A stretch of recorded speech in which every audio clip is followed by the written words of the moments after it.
This is the Stubborn German Podcast, coming to you from the beautiful and, I don't know an adjective for struggling to brew beer because of the temperature, but getting creative brewing-wise, Stubborn German Brewing Company in all equally beautiful Waterloo, Illinois. I'm Kevin Ostie, joined by the proprietor of the Stubborn German, Mr. Chris Ryan. Good day, sir. It is a good day. And our esteemed producer, Mr. Jared Chasson. Hello. How are you? I'm great. And we were just having a conversation about brewing. We were, and I guess that's the theme for the podcast here is lager brewing in general. Lager, or in particular, I guess. Yeah. Good. I got lots of questions about lagers. Okay, good. I've always enjoyed them. I know that. Oof, what's the German word for lager? Bratwurst. Okay. Bratwurst it is. By the way, stop right there. All right, so my wife is your number one fan. Oh, Did I tell you this before? She's looking to buy like a Jared T-shirt or something. She's the president Kelly. of the Jared fan club. 100%. I appreciate it. We were listening to this very podcast and on our way to a trip, so a couple hours in the car, and heard a bunch of episodes.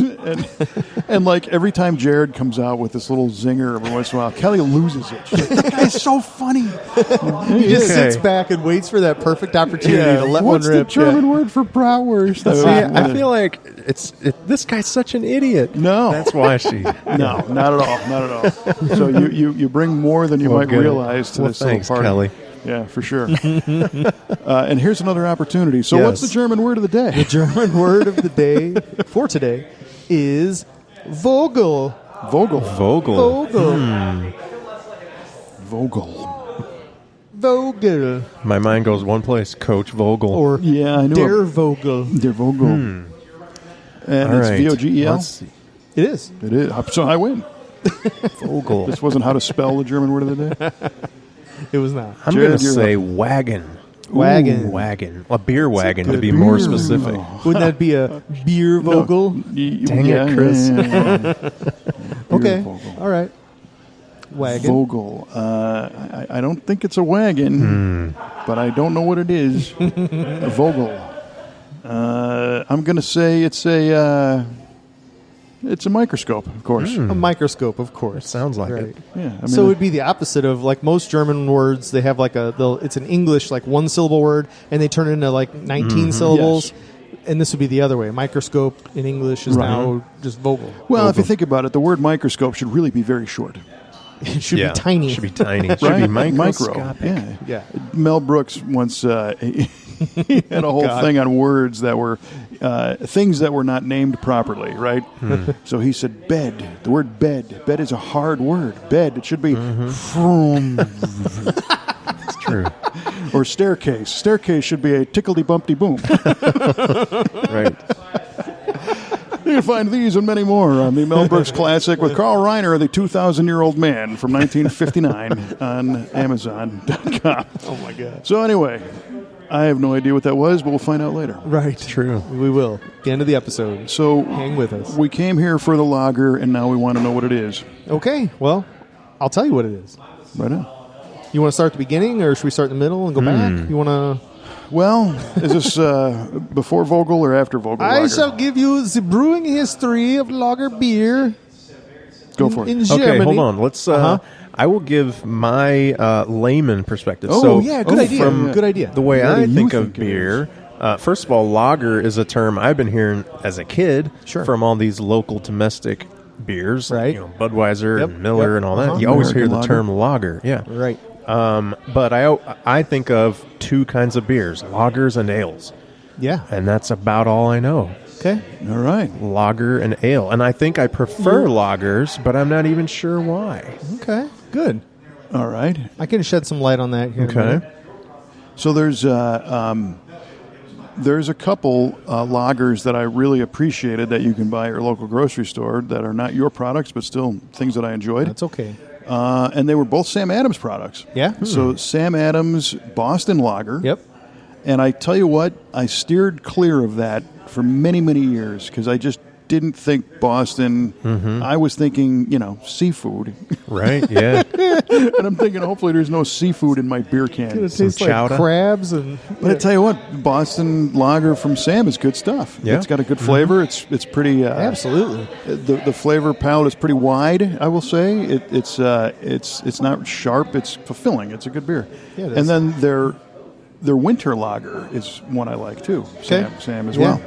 Probably a little more full-bodied, a little more darker. hearty, darker. Yeah. Yeah. But as far as what goes into one, I never really thought to ask. So Okay. now I am. Well, good. You're both going to get educated. Enlighten maybe, us, Chris. Or more Yeah. confused, more like it. All right. So I'll start kind of at the beginning. But so way back in, let's say, the early 1800s. Ooh, way back. Maybe even late 1700s. And this is all kind of, I didn't read anything on Wikipedia to get this info. This is Of course all not. He was just stuff that, born with this. no, well, that's what I'm saying. Many times when I come with information on this podcast, it's because I read a lot of stuff on Wikipedia, You know to tell people but that. not this time. You're gonna swear, tear down not the this illusion. This is all stuff that I've heard and kind of gathered through the years, and I am a bit of a history buff anyway, so this all kind of is in my wheelhouse. So I'm going to wager a guess real fast, or a comment. Your time frame, late 1700s. Your note about domestic American lager. My note about Boston and Sam Adams, the American Patriot. So is this an American style beer? No. Yeah, Oh, you lose. wow. No. So back in the motherland in Germany, Swing and a miss. yeah. So what you had back in that time frame, let's just say early 1800s, you had breweries and this was kind of like what we have right now with this craft beer boom. Every even small city, but any decent sized city has a brewery, at least one, maybe a few. But that brewery in Germany back then would use. They didn't even know what yeast was. They didn't have. It was just magic powder. They didn't have their microscope or their Vogel. Their Vogel? Yeah. So Der Vogel. Der Vogel. Or their Der Vogel. So they didn't really know what yeast was, but they knew that when they transferred this sludge from the previous batch to the next batch, things happened faster and better and tasted better in the end, and that Made was all people good. happy. So that became part of the process, was to take whatever was in this tank and you put it in the next tank and keep going, and that's basically what they're doing, is natural selection through the years, because what you'd have is, and a lot of breweries were doing it a certain way where, like, you would if you had we do it in a cone-shaped tank. I'm not sure how they were fermenting back then, but So wait a minute. Are you suggesting that, was it by chance that somebody scooped up the sludge and threw it in? yeah. So the yeast, so the yeast that they were using yeast. They didn't know, but they were, and it would have been just regular ale yeast at the time. And they're thinking that through the generations and years and decades of that natural selection process and storing beer in caves through the hot summers and that kind of thing, it mutated that yeast, that yeast strain to be more. It was fine with fermenting at cool temperatures, and that is the key to lagers. A lager beer, even right now, is fermented at a cooler temperature. We're talking around 50 degrees Fahrenheit. Now I can taste it. Where an ale is typically fermented warmer at about 68 to 70 Fahrenheit. So a cooler, slower, more kind of sluggish. It chugs along, but you get a cleaner beer in the end, For sure. with lager yeast than you do an ale. So ale yeast, let's just kind of go do some styles here, because if you're listening and you're like, oh, okay, well, what beer is even an ale and what's a lager? So ales, India Pale Ales, IPAs are ales, obviously, because of the name. Stouts are generally ales, porters, the Belgian beers. Pretty much every Belgian beer is going to be an ale. What else? English beers are pretty well all ales as well. So the lagers are going to be the German styles, some of the light American styles, and when I say German styles, I'm talking even like the Czech styles, so Czech Pilsner, German Pilsner. You have So there's a couple of hybrid deals like alt beer and Kolsch. They're actually ale yeast at lager temperature. So they call those hybrids. They're just in the middle, kind of no man's land. But if you pretty much would say Germany and that region is lager and the rest of Europe was ale, that would be pretty correct. So, but Germany, what they did to make their yeast different was when they would, in the hot summers, they would store their yeast in the caves, and that would lager the beer. So lager literally means to rest. Oh, there's your German word of the day. Dang it. Yeah, I was screwed that one up. Hey, wow. Man. All right. So lager means to rest. So they'd put the beer in the caves. It would rest through the hot summer, and in the fall, it would be ready to drink. Ready. That's like how Oktoberfest literally got started, because then it was ready that, last couple weeks of September, early October. So it's not the harvest, it's the beer's ready. The beer's ready, yeah. Well, who cares about the harvest? Come on. So in the days before refrigeration, I assume it would be more difficult to get a lager at a colder temperature. Right. And so is that why ales were more prominent? Exactly. It was easier to do? Yep. And then so during, say, the mid 1800s, you're starting to kind of get a little bit of refrigeration to work. This is also when the majority of the German immigrants came to America and came to this area in particular, to Waterloo, is that 1850-ish area. Now we've got a little bit of refrigeration. This is when AB was starting to do lagers and put them, take them around in the train all across the country, that kind of thing. Mm-hmm. So you have a lot of that stuff going on that all sort of happened at the same exact time. And, now you clearly have a defined lager organism and you have an ale organism, yeast. They're two separate species of yeast now. And even to this day, depends on what you want to make. If you want to make a fruitier, full-bodied, lots of yeast character going on in the beer, you make an ale. If you want to make something that's clean, crisp, more refreshing, fulfilling was the word I used. That's right. then you make a lager. So, this is fascinating. So on the temperature scale, lager being cooler, what's the bottom, the lowest temp that it is? Is there a floor for that? Yeah, I'd say 45 is about the very lowest you'd really want to go. It's going to take forever. Yeah, yep. 2 to 3 times what an ale would take. So I got an idea. Time-wise, yeah. So where the Stubborn German Brewing Company is, here in Waterloo, Illinois, which is kind of near the St. Louis metro area, just down the road is a thing called, what do they call it?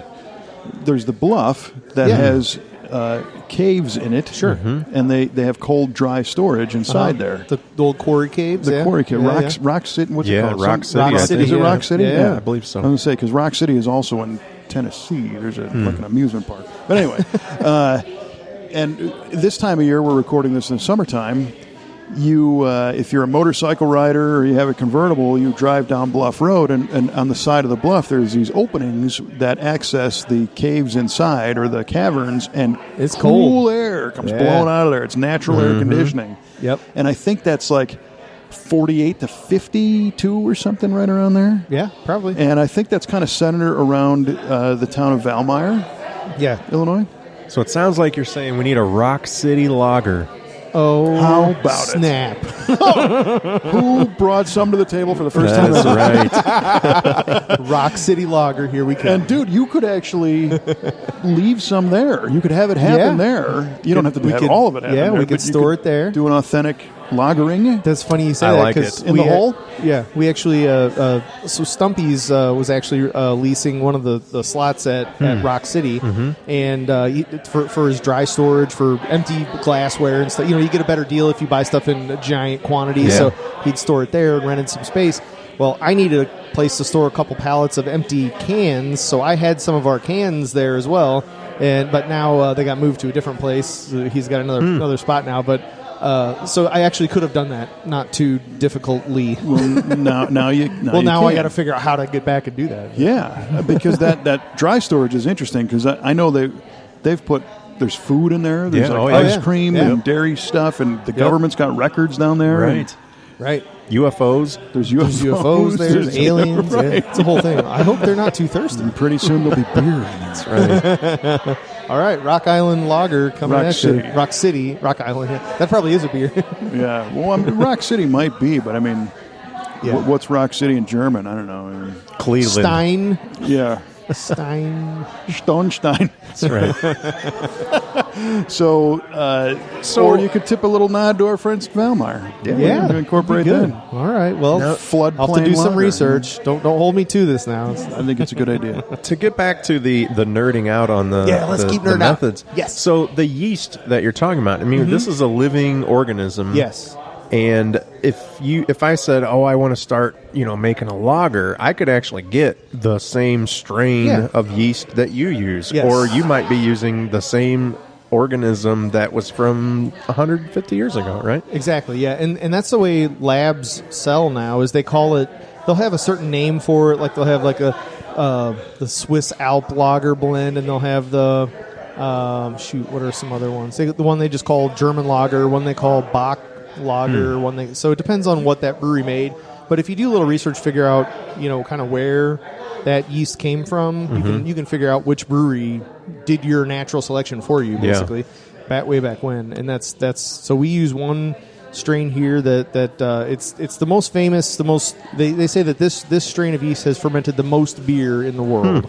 And I was kind of like, well, if it's good enough for everyone else, it's good enough for me too. So, and are it's we just talking freaking delicious, like so. 5 or 10 different yeasts, or 100, or thousands of different strains of lager yeast? Common ones, like popular ones that would be sold normally from a lab. We were talking lager only. I'm guessing 15 to 20 maybe different strains. Ales would be a lot more than that because there was more different brewing regions for ales. Yeah. And like just within Belgian yeasts alone, there's probably 20 different Belgian yeasts out there, just from those. And then there's 10 other British yeasts, and so all over. Yeah. Now, interestingly, I've heard, and I don't know if it's true, but again, in that cold dry storage, I believe they have one of those seed repositories where if civilization ends, you can go in there and take the seeds out and regrow food for the world. Maybe the lager yeast beer needs to be in there, right? Yeah. It seems important. Well, think so. so they I mean, that's kind of a distillery thing too. Distilleries and big breweries, they'll have all their yeast is stored like in what is it? It's cryo, it's Cryogenic, frozen basically. It's brought out by the Easter super Bunny. cold, yeah.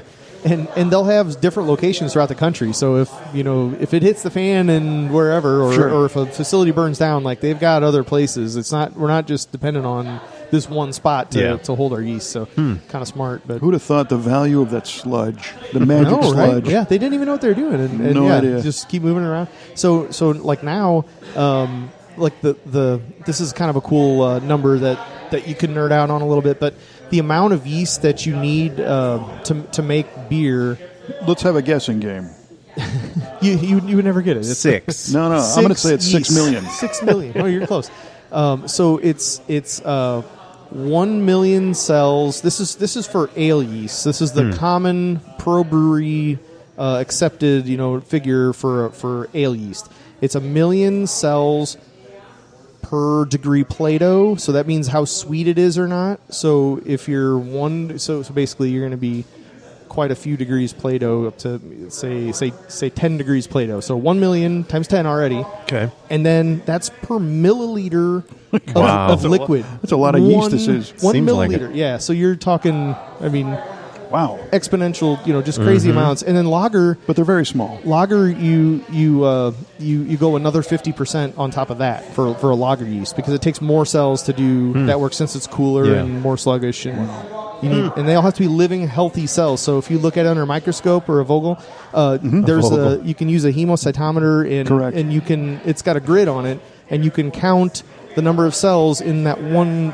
square, and then you multiply by the number that's on the grid, and you can scale up and find out how many is in your 5-gallon soda keg, which is what we use to store our yeast. I was just going to ask, figure out how many cells are in there. how do you store your yeast?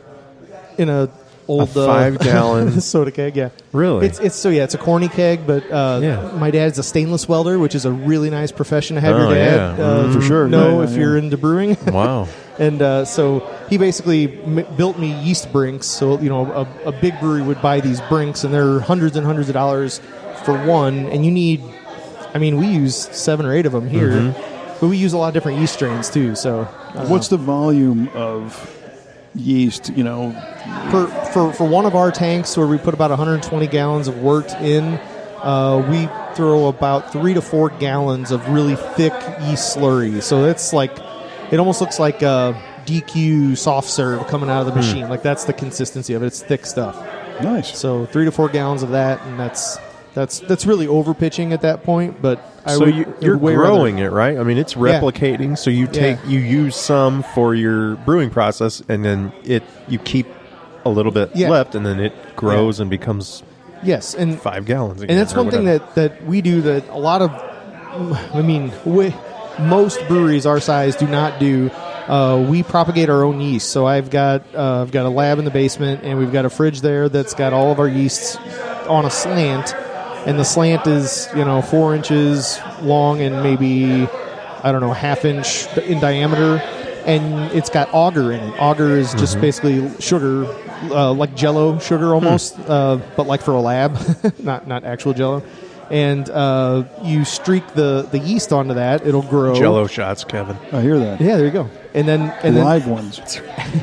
And that's how you bank your yeast. So I've got probably 15-ish, maybe 20 different strains of yeast that I can pull at any point and grow it up. So then I would if I wanted to make a new yeast, I would need to know 2 weeks in advance. It takes me that much to get enough for a full tank of beer. So 2 weeks ahead of time, you pull off about enough of that would fit on a pencil tip, and you start with that amount into just just a tiny amount. Yeah, that's just the tip. But this is the making of a great horror film, though. Right? I know. I feel like one day we're going to walk down the basement, and it's going to be like Chris is going to be like stuck to the wall. I always think that too. Yeah, I bet. And this is interesting because we've got a couple of good words. We've got wort. We've got slurry, and slant. Some slant. Good beer buzz terms here. Those beer buzz terms. That's right. You got that too, huh? Yes, I did. So what happens when you brew the lager? So we know the yeast story a little bit. The lagers have a variety of different flavors they come in. Yes. So is that different from... Okay, yeah. So, as far as like the end product, what an ale would taste like or what a lager would taste like, you can use the same exact grains, the same hops and everything, and you can ferment it as an ale or a lager. And I did that before as a home brewer. I would separate my 10-gallon batch into 2 5-gallon carboys, and I'd pitch an ale yeast in one, ferment that at 68, and a lager yeast in the other, ferment it at 50, and then see what it tastes like. Interesting. And you can totally do that. A lager yeast is always going to end up being cleaner, crisper, sometimes clearer. Depends on the strain. But like you can totally do a lager as a hoppy. Now they one of the brand new trendy terms in brewing, and I'm not jumping on board with this, but they call it a cold IPA. Okay. So cold India Pale Ale, but it's fermented with a lager yeast. All right. But you called it an ale. Why do they do that? Because they want to be different. Okay. Yeah. So we used to call that an IPL, India Pale Lager. I've heard that term, yeah. Which would be, that's what you should call it, because that's what it is. Right. But now the buzzword now is cold IPA. Because everybody knows what an IPA is. And that's what the new trendy thing is, that like all the IPA breweries are making. Amateurs. And I love all the IPA breweries. They are great, and I love drinking their stuff. But it kind of drives me crazy to so, like they're now all of a sudden lagers are cool and we want to make a hoppy lager. Well, I've been doing that. Like, so that was going to be my next question is as much as we're beer aficionados, there is a subtext of a social status, a coolness factor of different beers, right? So IPA is like the snobby beer, and so lagers are kind of like your blue collar regular guy beer. Exactly. Yeah. No wonder I like it. I know, right? Like, that's sort of why I fell in love with it at first. Not why I fell in love, but I also just love the way it tastes. And for sure, I always thought it was they're hard to make too. You got to really control your temperatures all the way through. a lot of these beers, there's not a lot of room to hide behind stuff. So if they're so light, there's not a lot of flavor there, not a lot of hops. If there's an off flavor, you're going to notice that really easily. Yeah. Where, some ales and stouts, that kind of thing, like there's so much other flavor going on that would you even know if there was a little hint of whatever in it? So do you say it's harder to brew? Do you ever like just ruin a batch and you don't get whatever that is? Yep. Okay. Oh yeah, we've tossed beer. Oh yeah. Wow. Yep. It's a sad day when it happens. But Yeah. I mean, if it doesn't taste good, it's not going on tap. He actually just invites all his friends over, and we're like, "Hey, we got to toss this beer. You want some? We got to toss this beer back." They kind of redefines homebrew. He just takes that home and feeds it to neighbors. So when it comes to monitoring the temperatures, what about the time frame on a lager? Yeah, you did say it slows down. Yeah, so an ale you can have from brew day to ready to move to the next step in the fermentation process. So like basically your main part of the fermentation is done. That might be 3 or 4 days if you have the right amount of yeast. For a lager, you're talking not quite double that, but almost. We have a pretty good flow here. We've got 4 fermenters and 2 bright tanks. So every beer goes into one fermenter, and then it makes its way into one of the 2 bright tanks. So one fermenter. What is a bright tank? That's the 2 over here. That's where they're shiny. They are really bright. shiny. Actually, that's where it goes to get carbonated and to clear up. Spend a few days and clear up. It's crashed at 32 degrees or whatever. Hey, had a friend pop in. It's hopping in here. Yeah, it is. So nice. Hopping. But yeah, that's what the bright tanks are for. But yeah, for our schedule, I think that's what I was talking about. So we do a 2-week situation in the fermenter and then 1 week in the bright tank, and that's enough time for any ale, any lager, just about any one. Now sometimes you make like Doppelbock. Doppelbock is a lager, and it's probably double the strength of a regular lager, I'll say. So like it's maybe 9-10% alcohol, where most other lagers are 4, 5, 6%, something like that.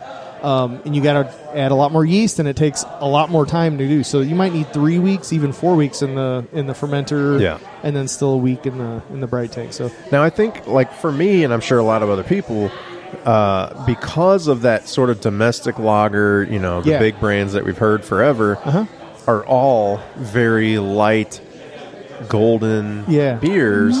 When you see how many different kinds of lagers you've got all across the spectrum of light to dark beers and flavor everywhere, it's like, oh, that's a lager? Right.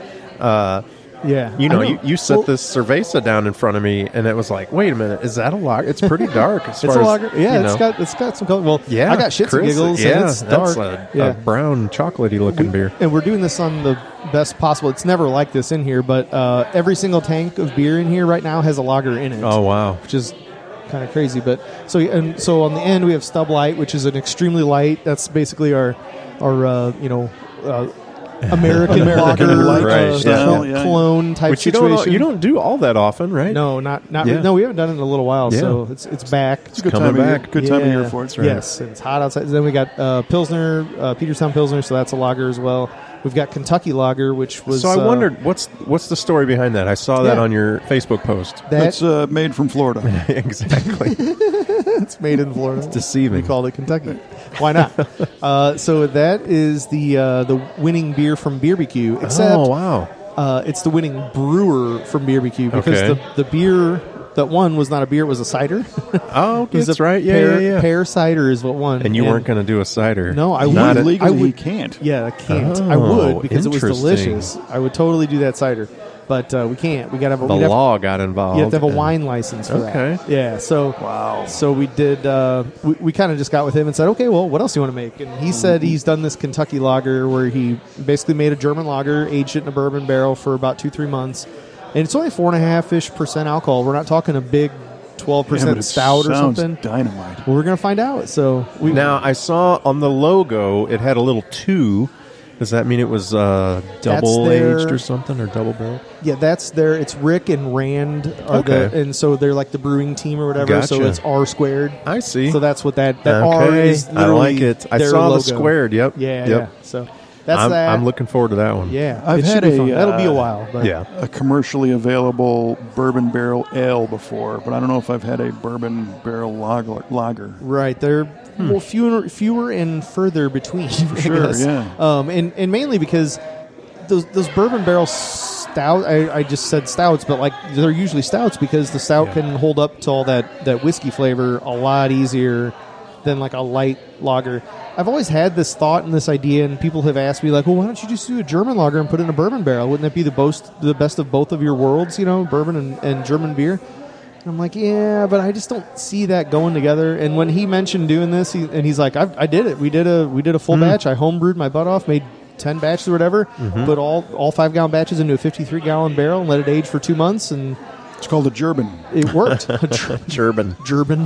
Oh, God. It worked. All right.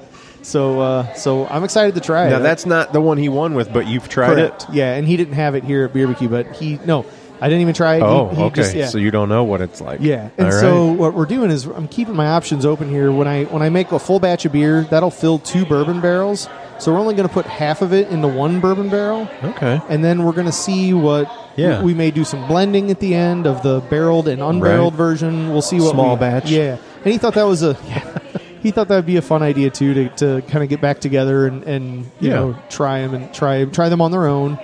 If we like the barreled one the best, I can throw the other batch into a barrel and it'll just be 2 months later. Right. No big deal. So we have a lot of flexibility there, which is great. And then the last one or the second is Main Street Helles. We do that in the summertime usually. So just a straight up Munich Helles. Just when you go to Munich, you have Helles or you have Dunkel. So Helles is light, Dunkel is dark. I was going to ask, what the hell is Helles? What the hell is Helles? Yeah, it's light beer. So you go to the bar and you say I'll have a light or I'll have a dark. Or you can get a wheat. You can have a hef. Those are your 3 options. So I hear. And then of course we've got Stubbornfest in the last 2 tanks. So now if you walked into your average brewery, microbrewery, are you going to see all lagers being brewed right now? You probably wouldn't see any. Wow. I mean, maybe you'd luck out and find one at your average place. Yeah. So, and I do find that when I go other places, it's hard to get a lager. Everything's an ale. Yeah. And I know I like lagers more. It's like, well, you only got 1 or 2 beers that I'll try. You might find a lager or maybe a Kolsch or something they're passing off as a lager. Yeah. And then you'd see, a couple, blonde ale and a bunch of IPAs and maybe a Saison and a stout and but they don't really. It's one of the things I appreciate about you, Chris. That's what I appreciate about you. Well, so what I was going to say is that I know a lot of craft breweries that they are trying to kind of science out and maximize their beer and their appeal. So they've got a set kind of routine. They know it works. They know how to make it and move on. And you still have a tremendous amount of, let's try it, which is really cool. Well, we have what you said first. We have a lot of that, too. But I try to leave some space. That would be the blueberry wheat. Well, you got your standards, but the only reason why you have those, I think it's the other way. I think it's because there's such demand for those. Yeah. You want to satisfy demand. Exactly. Yeah. It's not a formula of, okay, we're going to have 2 IPAs, and we're going to have, a lager, and we're going to have 1 wheat, just because that's what the profile should be. That's what the menu should be. There's a general formula for that, but not really much there. I mean, I don't have to stick to it, but I try to have 2 IPAs. Try to have Blitzkrieg is one of them, and then another weird one or something. Yeah. And then again this year we're gonna have a stout all the time. All the time. Or a stout or a porter. Special tap. Right now we have a porter. Well, you never know when you got a Jones for a stout. That's right. That's right. You can come here and get that taken care of. Yep. Got Porter Westfalica right now. That's right. It just has to last 1 more week so we can get it at Porta Westfalica.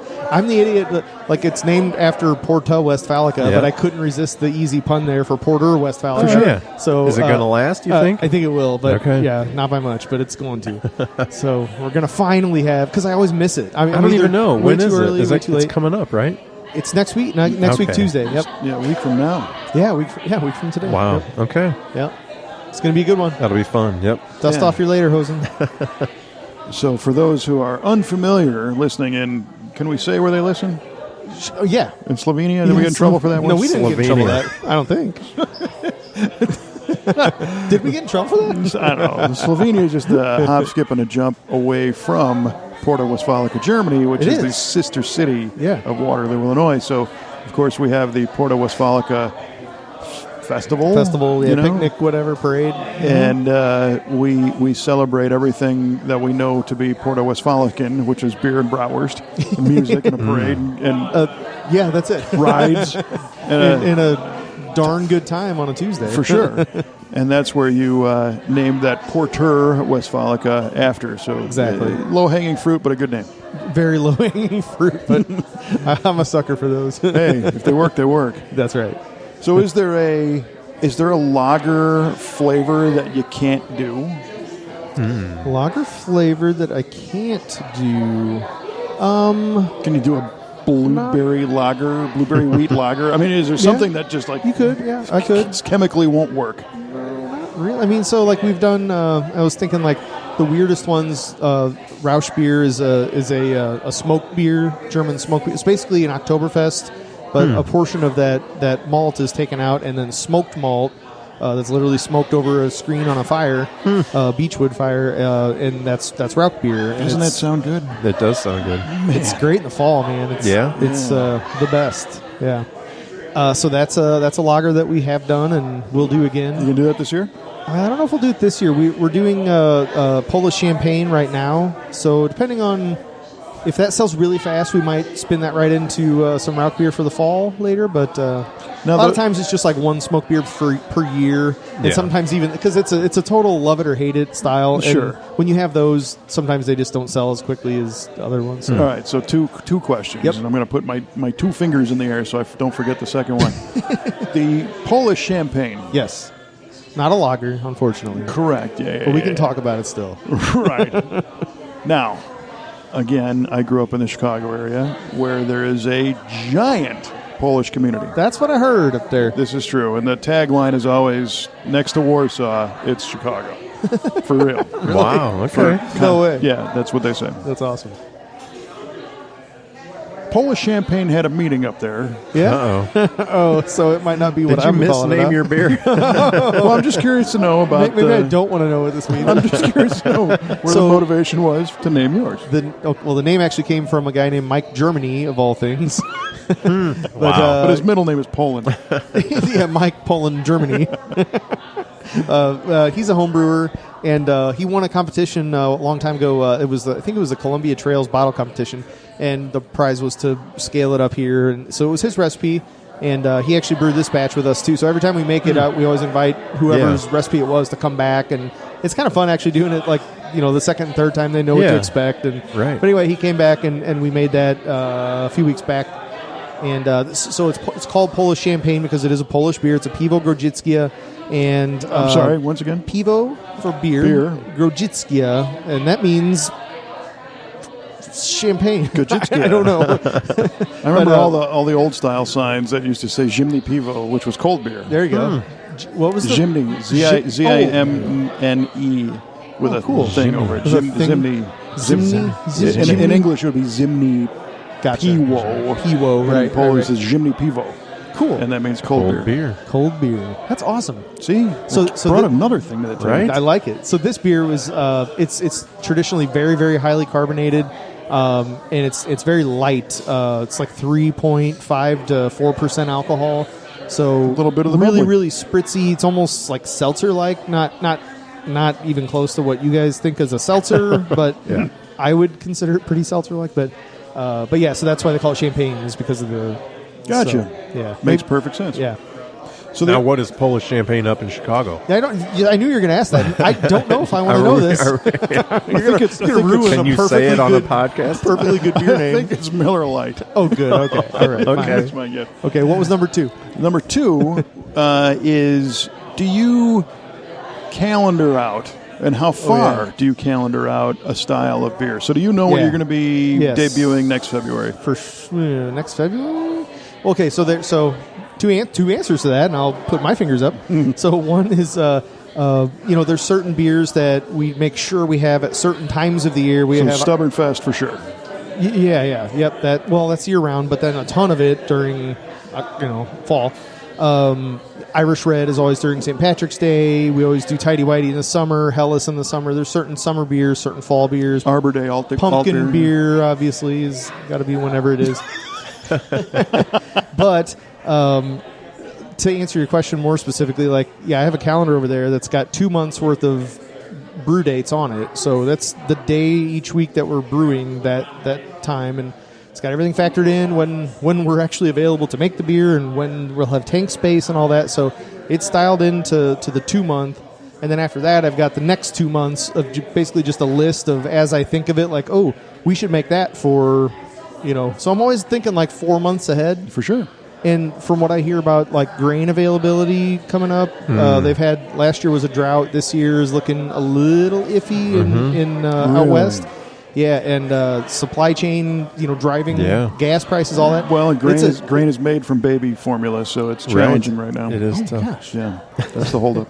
So it's there. We used to have a hop shortage. Now we may have a grain shortage actually this year and next. So that's a little bit tough and scary. And they're saying, I don't know how far you all, because apparently other breweries don't plan this far ahead, but they're you should probably be thinking a full season ahead. So a good 3-4 months ahead of time. So if you obtain all those materials, you can put them in the dry storage next to your. I could. Or I could just put them in my grain room. Rock City Lager. Rock City Lager. Grain bin. That's what those are for? No, let's not make this more difficult than it needs to be. I always thought they were for, catching snakes and falling into it and not getting out of. Yeah, that's what they are. Yeah, never coming out of it. Yeah. Wow. Boy. We learned a lot on this episode, really did. man. Did you? Yeah, Jared and I are just on the floor. Oh, yeah. No, you're not. You're sitting at the table. Well, I did have the bourbon of the week. Yeah? Pretty quickly, so I am on the floor. He's halfway on Pretty the floor. quickly. That's awesome. Well, that's the great thing. So it's nice to have access to the guy doing the stuff. Right? Sure. I mean, a lot of places you go to, there's no way you're going to communicate or hear the stories directly from the inventor of the thing, whatever it is. So this is cool. Access is a good word. That's nice. You say inventor, though, but honestly, there aren't really too many different ways to make a Munich Helles. There's kind of one standard recipe, and I mean, you could deviate here and there if you want to be cute, but there's one way to make a Helles, and yeah, I get that. You know what I mean? Maybe the same way with an Oktoberfest. A more proper term would have been the maker of the stuff here. Sure. So you're not the inventor of beer, Chris? I am not the inventor of beer, actually. Very good. I consider myself, and I take it very seriously, I consider myself a steward of the style. I want to just keep passing that along. Which honestly is much appreciated by your customers. The fact that you aren't getting too cute with it. You are the steward of classic, ages-old styles of beer. Yeah. And really what I want to do is not screw it up for anybody. I don't want someone to drink my beer and be like, oh, God, I really hate Munich Helles because I tried this one at Stubborn German. And I just don't want to be that guy. You don't come here and find 18 tap handles labeled Chris. Chris's Can I have another favorite 16-ounce Chris? Maybe next podcast I'll change them all just for the hell of it. Yep. Awesome. Chris Weiser. I used to, when I homebrewed, I would make a light lager and I would call it Chris Weiser. Chris Weiser. Man, that's got to be a beer coming up. Chris No, Weiser. it will not. 100% will not. I think that's a good idea. Yeah, I was a clown. What my big question right now is, what's the German word of the day? Oh, it's getting to you, huh? You just keep going back to. I'm pretty sure Vogel. it's wagon. It's microscope. You're both wrong. It's bird. Bird. It's a bird. Now, what's the tie-in? Did you come up with that for a There is reason? no tie-in. Oh, We gave up man. on that because we were trying so to figure it out. lazy, Chris. Come on. By the way, wagon in German is Wagen. Wagen. Wagen, like a Volkswagen. Like a my gosh. Bratwurstwagen. Like a Bratwurstwagen? What's the German word for wagon? What about wagon? Jesus. I know when he said that, I about died. He's got to get the win. Come on, just give it to him. Just give him one. Just give him one. At least I had the W and the V, The Wagen. Vogel? Wagon. The Vogelwagen. Driving around in your giant microscope. Oh, Your man. Bird wagon. giant. The Vogelwagen. Is it a thing, a giant microscope? I don't know. All right. You sat all the way through this, and if you want to sit through more, hit the subscribe button. God.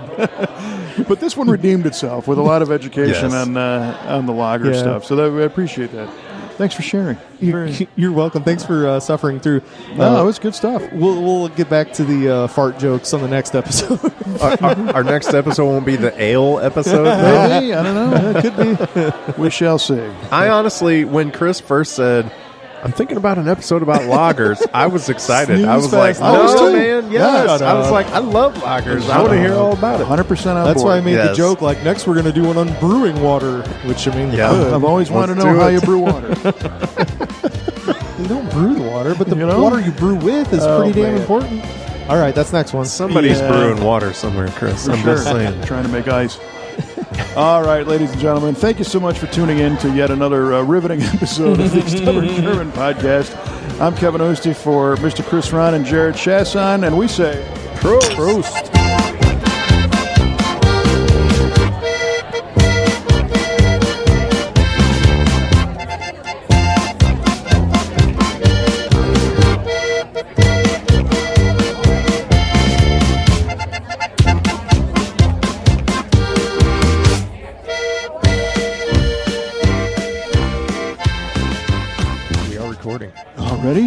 Already. Man, I just what do we down. got here? I forget.